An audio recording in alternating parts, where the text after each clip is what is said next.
going to peel back the cling wrap from the altar and the aisles of the American supermarket and peer into the abyss beneath the fluorescent lights. My guest is Benjamin Lorr, a journalist, investigative storyteller, and accidental mystic of the modern food chain. He is the author of The Secret Life of Groceries, The Dark Miracle of the American Supermarket, a book that begins in the aisles of Whole Foods and ends in the belly of a transnational beast, one powered by sweatshop labor, psychological manipulation, and a carefully curated illusion of ethical consumption. Benjamin embedded with long-haul truckers, labored behind the seafood counter at a high-end grocer, infiltrated the manicured halls of food expos, and ventured deep into Southeast Asian shrimp farms, where slavery still greases the gears of sustainable supply chains. His work is revelatory and disturbing, but it's also laced with dark humor and a searing moral clarity. Benjamin doesn't just expose a broken system, he asks what our hunger for convenience says about us. And great pleasure to welcome Benjamin Lorr to Strange Planet. How are you? Hey, thanks for having me. I will take being a mystic of the grocery store any day. You describe, it's right there in the subtitle, that you describe the supermarket as a dark miracle. Interesting paradox. What do you mean by that? Yeah, I think I kind of landed on that both because I think a miracle expresses the awe that I came to feel with this utterly banal institution of the grocery store, this thing that was kind of a definitional chore when I was growing up. And when I started scratching the surface of what makes it tick, this 24-hour day, 7 days a week, continuously available abundance, right? There's never an empty shelf. Right in COVID, we started seeing some signs of that. And that was a shock that these shelves could ever be empty in any way. And I think when I started scratching the surface of what made that possible, uh, the only term for the size and scale of the infrastructure behind that was like awe, and a feeling of great enormous power. Right, this is something great kings, pharaohs, emperors didn't have at their disposal over the entire course of their reign. What we have at our fingertips walking down the street to Trader Joe's or whatever your like stop and shop is. Uh, that to me was the miracle part. And I think when the deeper I went, the more I came to see the costs of that miracle. And so there certainly is a darkness in all the energy that went into it. So who or what pays for who pays the real price of this miracle? Yeah, that's a great question. I would say the consumers do not often pay for all the strom and dern and renting of clothes about how the American food system or the Canadian or the Western food system is, not delivering us the goods we want. I think the consumer often gets the lion's share of the benefits of this, and really is the benefit of the miracle. And where you see the costs come from, I mean, overall, a lot of this miracle comes from efficiencies and cost saving and cost shearing, and the ways to get efficiencies in the system where you are trying to protect consumer interests at all costs, and people at checkout getting safe food, getting food that's fresh, blah, blah, blah, all the things we just expect when we go and that we take for granted. It really boils down to either the environment or labor as places where you can make invisible cuts to quote unquote, invisible cuts to efficiency that the consumer won't notice. And so those tend to be the places where you see real big losses. I remember going into a grocery store and seeing 10 pounds of potatoes from PEI. I think, I don't know, $3 or something. I mean, it breaks your heart. How does a Yeah. farmer live? I mean, anyway, yeah, you want to address that? Because the grocery stores always say, well, our margins are super, super thin. True? Yeah. Well, there is some truth to that. They do, I mean, essentially, the supermarket as an institution developed out of this notion that, well, food is something we're all going to eat all the time. And some light bulb went off in someone's head. Actually, very concrete person, Michael Cullen, who invented the first supermarket in Queens in the 1930s. But a light bulb went off. There was like, okay, there's this like never-ending conveyor belt of demand for food. We can turn this from a margin game where we're like putting 5%, 10% margins on a project and turn it into a volume game where we just rely on that volume and we shear it down so low that people want to buy more, and that will make up for, even on a small margin, the losses that we would get from selling fewer goods at a higher margin. And that became the name of the game in town. So to some extent, that was very true in the 1930s through 1970s.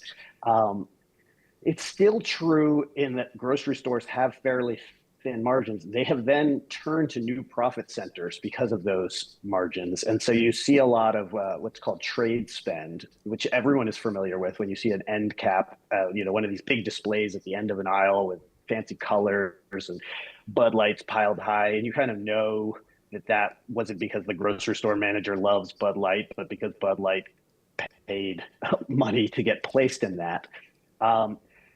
That product placement is far more pervasive than simply the end caps that you see. Every inch of a grocery store is for sale and is quite lucratively for sale. And in many ways, retailers have somewhat reinvented their model from, public goods purveyor who's, sourcing the best food and selling it to you, to kind of a landlord who's leasing space to the manufacturers behind the store. And so it's a little shaky to be like, oh yeah, the margins are super low. They are, but they're actually also getting a lot of money through this alternate source of income through trade spend. Is there a more vivid example of this miracle than America's and Canada's addiction to clean shrimp? I mean, despite the fact much of it is, as I learned from you, peeled by slaves. Yeah, I think, I went to explore the shrimp commodity chain, both because it's just like a clear, stunning example of what happens when this low price pressure that is driven at checkout, like we're all play this game when we go and price compare products within a store, or we can price compare between stores.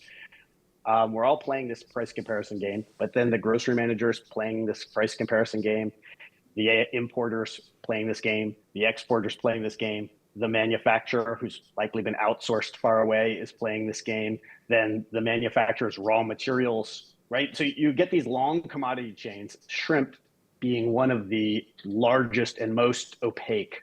And by the time you get to the bottom of it, all these compounding pressures for low price have devastating consequences for, in particular, labor. And the shrimp, the aquaculture supply chain, so shrimp are carnivorous. They eat other shrimp. You can't really, no vegetarian shrimp out there. So you need to be harvesting fish to feed baby shrimp that you're raising in captivity, and even in a farm shrimp capacity, which is the basis of all our aquaculture.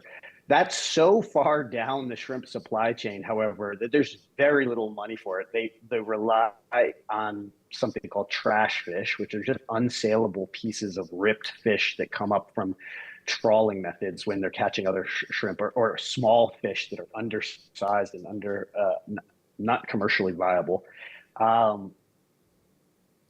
And there's very little money to pay for even these trash fish, and the cheapest way to harvest them is to use bonded labor, indentured labor, and in a wide multinational, in the book I focus on Thailand, it's by far not just a Thai problem.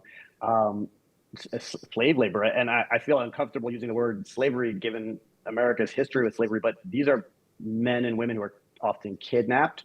Actually, I shouldn't say men and women. It's almost exclusively men who are kidnapped, put on boats, beaten if they don't work, killed often, or pushed off the side of the boat if they don't keep up with productivity quotas. And so there really isn't that many other great words for that behavior. And in the shrimp supply chain, when I was looking into it, they said, the NGOs who studied this would say there was between 15 to 65% of labor was of this kind of what I've just described as forced labor, slave labor, which, if you think about that, is an insane error bar, right? I mean, there's quite a big difference between 15 and 65%. And that just speaks to how invisible the situation is, that people studying it from both the inside, the grocers themselves, and the outside actually have a difficulty sorting through the supply chain to find these guys. And there's a whole host of logistical reasons why that's the case we could get into, but it's quite dark, it's quite deep in both senses of the word dark. Is anything being done about this? I mean, are there, I don't know, Senate Yeah. hearings, Oh, yeah. parliamentary hearings? Well, I think it's an interesting uh, it's an interesting problem. I think it's largely a problem of good intentions.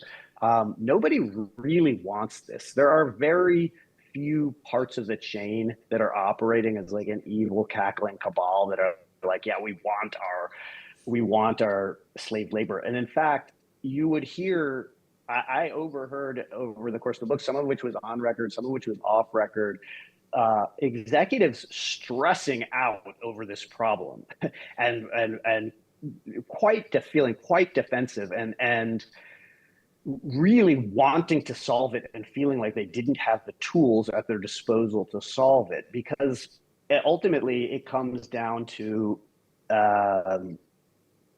very marginalized communities who are putting themselves into very dangerous situations, and organized crime that is doing a lot of these, the worst abuses. So it's there is a lot of talk about it, and there's a lot of helplessness about it. And I think what gets me is there is a double consciousness that these firms do engage with, where they can stress about the problem, they can and acknowledge the problem, but at the end of the day, the one thing they're not willing to do is simply not stock shrimp, because they're not willing to walk away from the problem. They want to find some type of plausible deniability for their own stock of shrimp, and that they can at least say we don't know, and that's a win, which is a problematic stance. Yeah, to me that's hardly. Doesn't sound to me like they're really that stressed about it if they're not willing to make the clear moral choice here. I mean, after learning about this in your book, we've decided as a family we're not gonna buy shrimp, and we absolutely love shrimp. I mean, this was so disheartening and sickening to learn, and I would Well, wager. I'm not going to tell you to eat shrimp. I'm sorry. No, sorry, I didn't mean to interrupt. But I wouldn't tell you to eat shrimp. But I guess the problem is that a lot of our supply chains look like this, right? So in the book, I talk about there's a nonprofit, Humanity United, who did a kind of strategic vetting of different supply chains. They identify 25 different supply chains that they call extremely problematic, that basically underpin modern life. And then there were 9 others that were very highly analogous to shrimp in terms of the level of labor abuse. So chocolate, coffee, cattle, cotton, a lot of these conflict minerals that make up battery components, timber, palm oil, gold, all of these, right, have not just overlaps with the shrimp industry, but like direct facets. Like the chocolate slavery in the chocolate industry is a well-known, well-embattled problem. So when you start to try to make choices as like a family and a consumer to opt out of them, you find yourself in a pretty radical place. And I don't want to stop you from taking that at all. In fact, huge kudos. But it is, I think, a bigger problem than can be solved by like individual families saying we're going to take a hard moral stance. And that gives you a window into what the grocery operator is feeling too. I mean, you would have to have quite a radical grocery store that would be operating, and probably one that wouldn't be super appealing, given what we opened this up with this miracle we take for granted. No one gives anyone any credit for this miracle. It's what's expected. So, if the grocery store is an illusion machine, are we consumers the victims or the enablers of that illusion? Oh man, that's a great question that I don't think I've fully been asked. I would say it feels like we're a bit of both. I mean, we are addicted in some ways to the end products, but I do think, every person is both a consumer and a producer. We all work and we all benefit. That is, capitalism has a lot of beautiful things. I'm not here to undermine it as a system. But one of the facets are that there are no longer any like people who are entirely self-sufficient. We all depend on others within capitalism to, right? Somebody is making something for us and we're making something for someone else, and it's not in a reciprocal exchange. And so we're enmeshed. And it's easy for us to bifurcate and be like, and I think the grocery store did a great job of exemplifying this and being like, oh, this is so good for me because it's good for the consumer side of me, but it's actually really bad for the labor side of you or the part of you that's a working, professional. And we don't feel it because a lot of these grocery jobs have been outsourced. So you know, we're not the ones who are doing the raw materials extraction at this point. But there is a labor side of us as humans that is being exploited to make up the benefits for us as the consumption side. So that brings us to a discussion about labels: ethical, organic, cruelty free, fair trade, sustainable. After your deep dive, are these labels mostly marketing tools for middle class guilt relief? Oh man, well put. I would say, sadly, that is basically the conclusion I came to, which hurt me because I, one, want to be a good human, and I often rely on these labels, and I still do to some extent. But look, the auditing, most of those labels that you're referring to are created by the auditing industry. They're the result of food audits, which is a $50 billion per year industry that evolved out of a series of food safety lawsuits, the kind of Jack in the Box E. coli in the 90s. And it was really like the industry covering their butts in terms of um, legal liability. They were like, okay, we need to put something, but a food audit, like it comes from the financial audit world. A food audit involves one-time visits to a manufacturing plant. These manufacturing plants, like the plant I visited in Thailand for Thai Union, I think had 45,000 employees. I mean, it was huge operations. Many different buildings, many different geographical location, like clustered around geographical locations. People aren't working at the same time.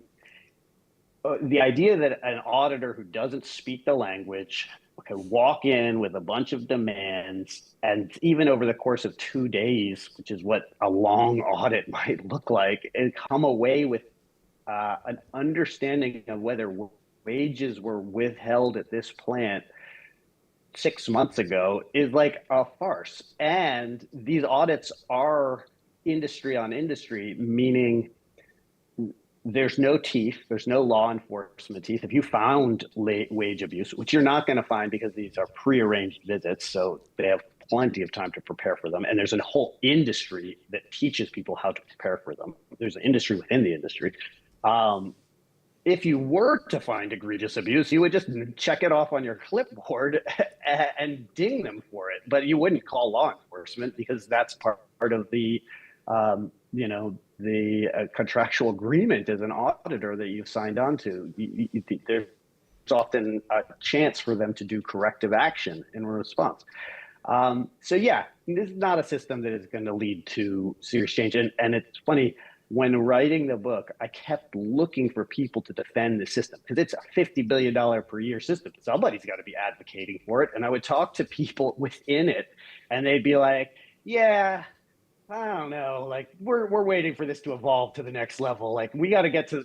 There's got to be something better out there, and it was a problem because you're trying to present both sides of the situation in a book, and I just couldn't find the people who were passionately defending auditing for labor abuse. Didn't exist. If the grocery store is sort of the friendly face of a massive, often brutal global system, I mean, who's running that system? Yeah, a lot of affable American Midwesterners. No, I don't know. A lot of friendly faces. I was impressed by how the disconnect between the things that were happening at the commodity floor level, raw materials extraction, and the voices in the boardroom. A grocery to a large number of communities, their institutions, they really believe themselves to be public benefactors. They can sell themselves the story of low margins, which again, as we said, is kind of sort of true.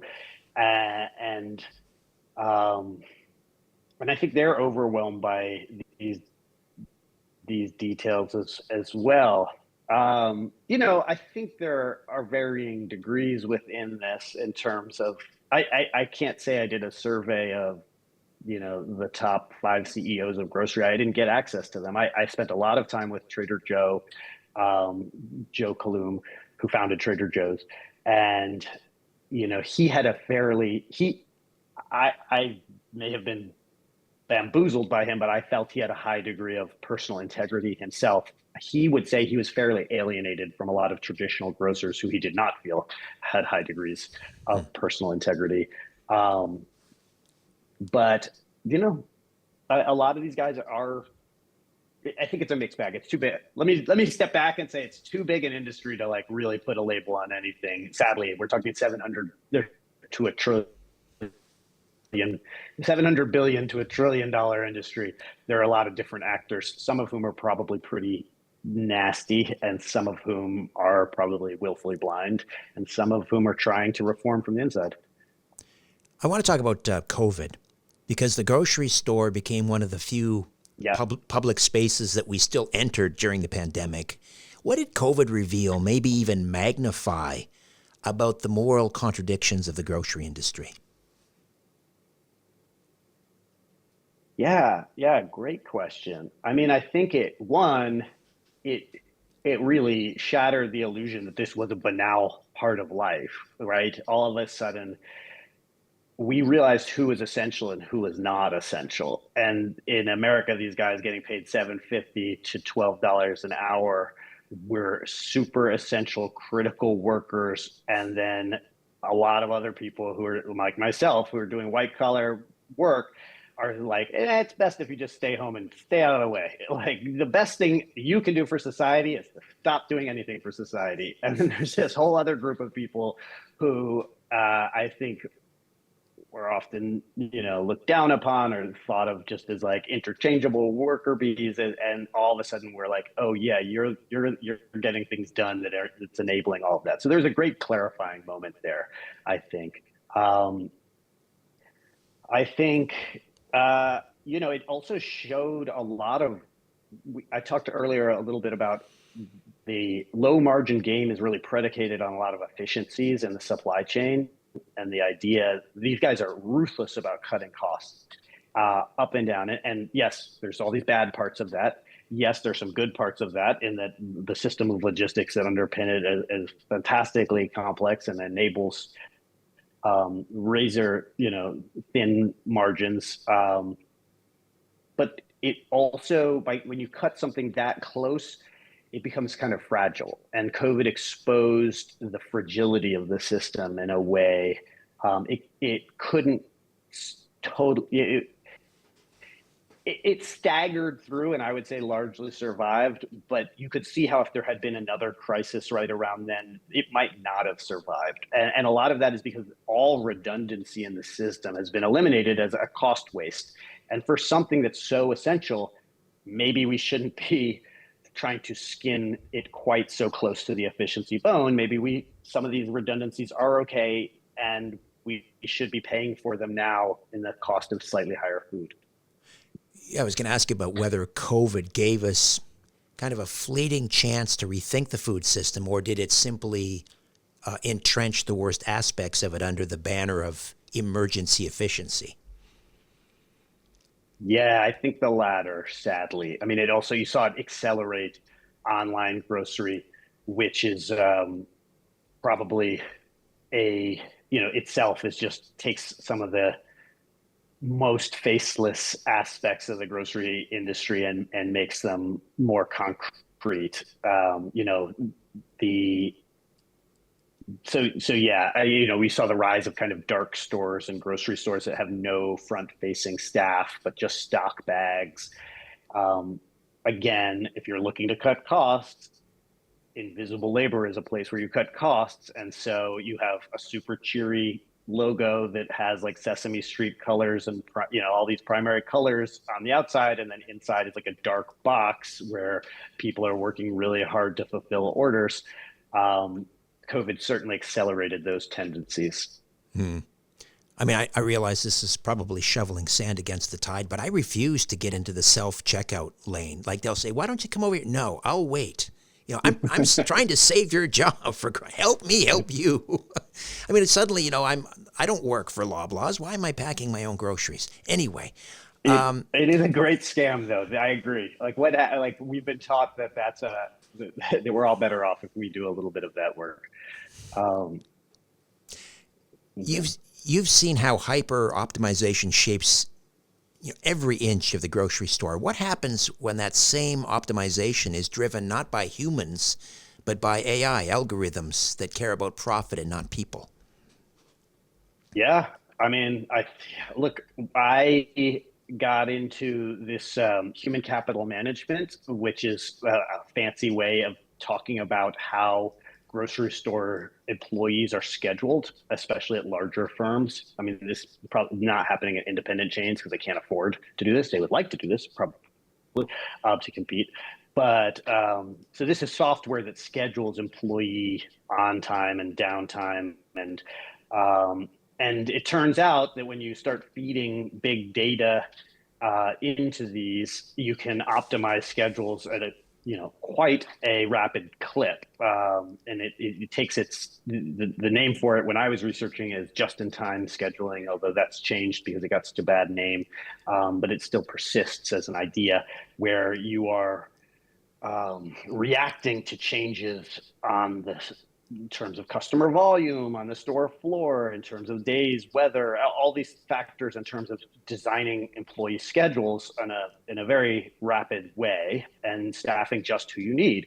And that sounds great, I guess, if you are dealing with robots who don't have childcare or families or want vacation or want to have a second job because this job pays them so little that then they have to schedule that second job. And instead, and I can't remember the exact numbers, but they would be out of date anyway. But wide swaths of these employees wouldn't get their schedule until the day before they were supposed to be on track, or the week of the schedule they would get it, and it would constantly change, just preventing any sort of stability. And that is certainly a consequence of like optimizing for like a computer optimizing for an optimal answer rather than like human beings, and not taking into account human needs. AI can also, if it's not there, it will be soon, anticipate consumer behavior better than consumers can themselves. I mean, are we approaching the end of free will in the checkout aisle? Oh, it's a deeper question. It's a deep question. I guess it really like what I found is grocery store advertisement was largely good at fueling your own internal desires, your own conception of who you were. So it was really good at getting you to lean in to the parts of yourself that excite you, or the parts of yourself that were aspirationally you want to be.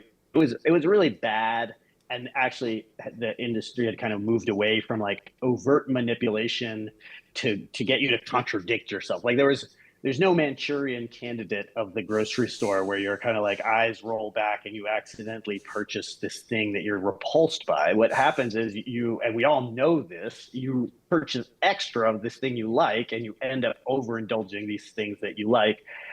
And that doesn't feel good either. Uh, as a question of free will, I mean, it's like, where do those original drives and impulses that make us come from? How much of those are who we are? How much of this is enabling enabling ourselves to be enhanced versions of what we want, and how much of this is causing us to fall into kind of like addictive traps? I don't know if I'm qualified to answer that, but I would say the model moved into this kind of like um, YOLO, like live your best life. Let the store like energize you rather than like let the store manipulate you. I mean, there's just certainly overlaps, however. Yeah, it does. The modern supermarket feels like maybe a form of soft social engineering, like an immersive behavioral experiment we've all been living in without realizing it. Or am I being a little Yeah. conspiratorial? Well, the limited amount I know about the show, that seems like it would be appropriate. But I would say, um, look, I talked to an architect who designs grocery stores in the book, and I was very interested in this because I grew up with this notion, like in the 1950s and 1960s, there's a whole class of books that were like, the supermarket is the greatest trickster of all, and you're going to go in there and you're going to lose your mind. The greatest swindle happens in the grocery store since the Apple and Adam, or in Apple and Eve. And super overheated rhetoric, this kind of hidden persuaders, Vance Packard. Um, and I didn't find that. But what I did find was, like, this architect was thinking about how to construct supermarkets in extremely sophisticated narrative storytelling manner that, again, was mostly about creating an environment where customers felt very comfortable and excited to be there, um, and actualizing parts of their personality that they wanted to express because it said something meaningful about themselves. It's hard to ding that exactly because I think he was very sincere in that it was not about making an environment that people that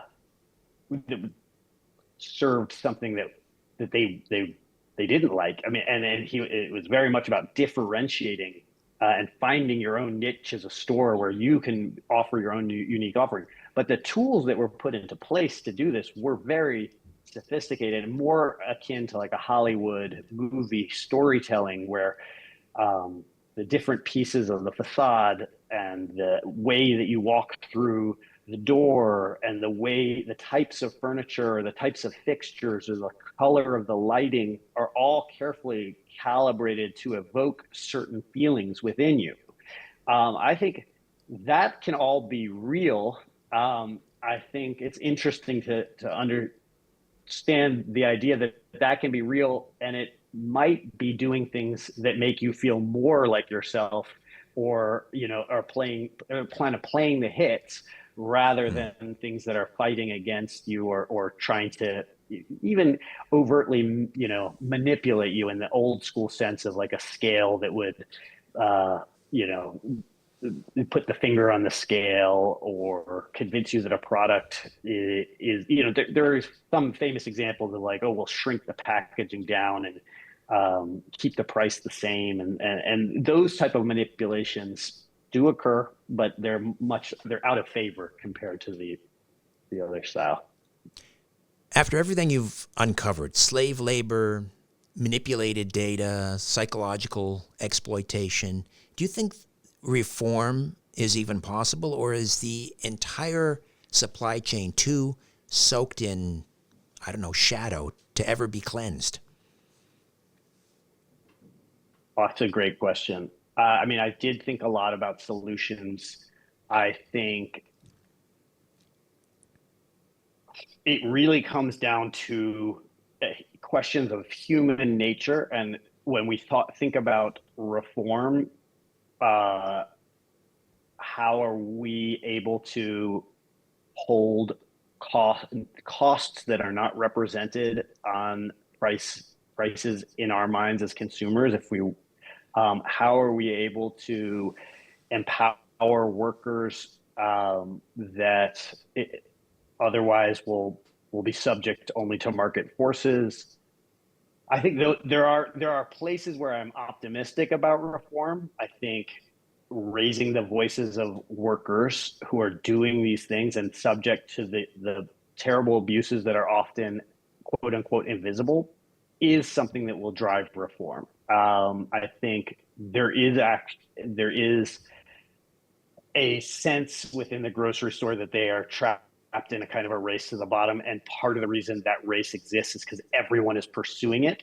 And if you create a new floor through public opinion and understanding of the problem, I think that would ease the pressure on people. There are other parts of the grocery store in terms of the volume of goods and actually getting that clarity that seem much more compounding. And then there's a whole area of reform that I think it's like, yeah, this can be solved, but it's not going to be solved about thinking about food. When you have a human rights abuses in a supply chain, you didn't need to turn to the grocery store manager to solve this. Like, where are the cops? Like, those are the guys who should be going and busting into these illicit manufacturers. And often the reason they're not is because there's corruption on a governmental scale, that is preventing it from being outed. Because, but yeah, putting and trade treaties. These are like super unsexy topics, but we have trade treaties where we could put enforcement teeth into them and demand that labor rights and police enforcement get included, and we often do not do that.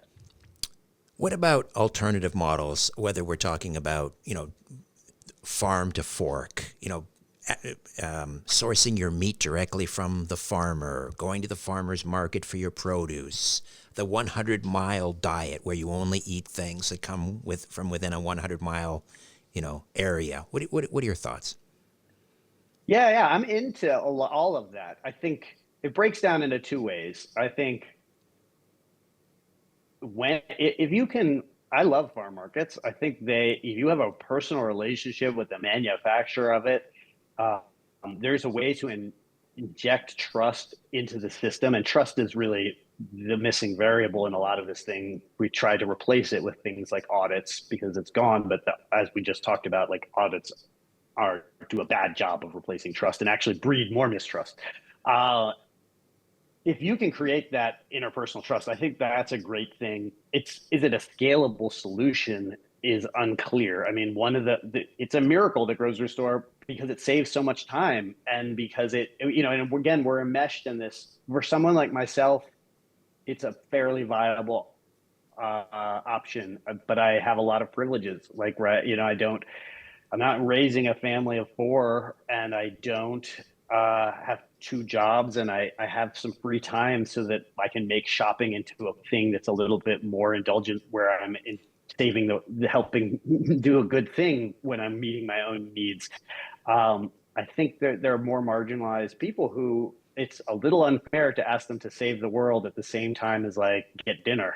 And so some of these things that you mentioned, which are all great, and I don't want to shame them, but at the same time, it's hard to offer them as solutions that would replace the grocery store because they don't scale very well. The Secret Life of Groceries, the Dark Miracle of the American Supermarket. Benjamin, how do we get a copy? I think anywhere, from the evil places to the local independent bookstore right around the corner. I ideally should have it. So thank you so much.